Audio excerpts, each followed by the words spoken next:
2021년 4월 13일 화요일 달코라 뉴스입니다. 질병통제예방센터와 식품의약국이 존슨앤존슨의 코로나19 백신 사용을 즉시 중단하라고 권고했습니다.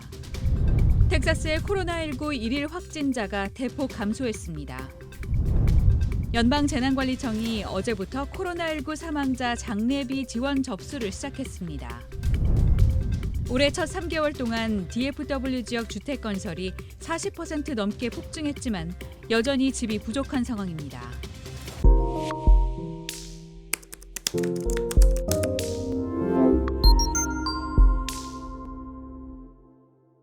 질병통제예방센터와 식품의약국이 존슨앤존슨의 코로나19 백신 사용을 즉시 중단하라고 권고했습니다. CDC와 FDA는 오늘 얀센 백신을 맞은 사람들에게서 드물지만 심각한 형태의 혈전증이 나타난 사례를 검토하고 있다며 사용 중단을 권고했습니다. 현재 전국에서 이 백신을 맞은 사람은 700만 명에 달합니다. 이 가운데 혈전 부작용이 발생한 경우는 6명인데 모두 18세에서 48세 여성으로 1명은 숨졌고 2명은 중태입니다. 앞서 부작용 위험이 커지면서 이미 조지아와 노스캐롤라이나 등 4개 주는 존슨앤존슨의 코로나19 백신 사용을 일시 중단했습니다. CDC는 내일 예방접종 자문위원회를 소집해 백신과 혈전증의 상관관계를 분석할 계획입니다. 텍사스의 코로나19 일일 확진자가 대폭 감소했습니다. 어제 보고된 텍사스 내 신규 확진자는 1,444명으로 사흘 연속 2,000명 아래로 떨어졌습니다. 지난달 3일 이후부터 현재까지 텍사스의 일일 신규 확진자 수는 5,000명 아래를 유지해왔습니다. 또 코로나19 입원 환자 수는 2,823명으로 12일 연속 입원 환자 수가 3,000명 아래를 유지했습니다. 입원 환자가 가장 많았던 때는 14,218명을 기록한 올해 1월 11일이었습니다. 현재 2주간 평균 입원 환자 수는 2,893명입니다. 한편 지금까지 텍사스에서는 코로나19 백신 1,449만 7,571도스가 사용됐습니다.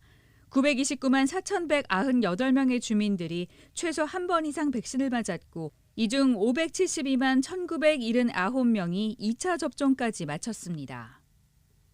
연방재난관리청 FEMA가 어제부터 코로나19 사망자 장례비 지원 접수를 시작했습니다.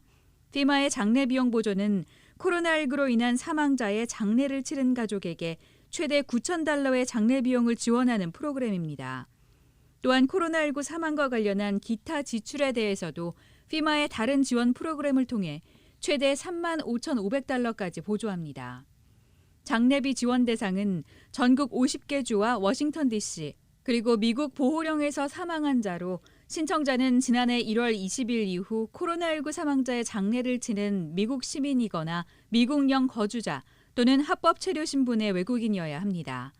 한편 FEMA는 장례비 지원을 대행해준다는 사기가 보고되고 있다며 FEMA는 절대 접수 알림이나 지원 등록의 이유로 주민들에게 직접 연락하지 않는다고 환기시켰습니다.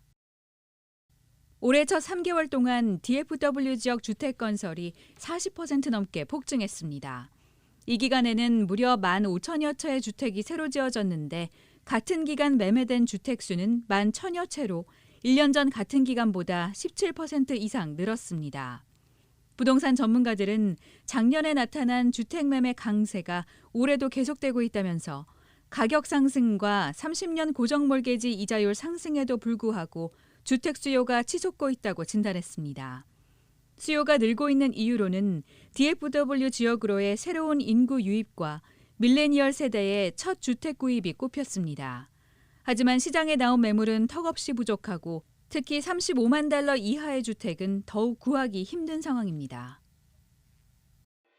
오늘의 단신입니다.